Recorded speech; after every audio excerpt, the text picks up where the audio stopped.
Excuse me, আমি যদি ভুল না করি তুমি রিয়া, রাইট? ভাই একটু ফোনটা রাখ করতে আমার তোমার বলো না। তোমার বাড়ি নওগাঁ জেলায়, ঢাকা এসেছে অ্যাডমিশন কোচিং এ ভর্তি হওয়ার জন্য।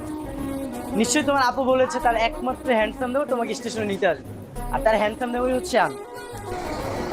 ও আমাকে নিতে আসছো, হোস্টেলে রাখবা তাই না? তো এত দেরি হলো কেন? কখন থেকে দাঁড়িয়ে আছি? আর আমাকে চিনলে কিভাবে? এটাই তো ট্যালেন্ট বিআইন সাহেব। হ্যাঁ হ্যাঁ, তাহলে তোমাকে দেখে বোঝা যাচ্ছে অনেক ট্যালেন্ট। জীবনে কখনো না দেখেও তোমাকে চিনে ফেলেছি। এমন ট্যালেন্টেড বিআই কোথায় পাবা তুমি? না না না, সম্ভবই না, তোমার মতো ট্যালেন্টেড বিয়ে কোথায় পাবো বলো? তো চলো আমাকে কোথায় নিয়ে যাবে, চলো। কেন হোস্টেলে? ভাইয়া তো সবকিছু রেডি করে রেখেছে।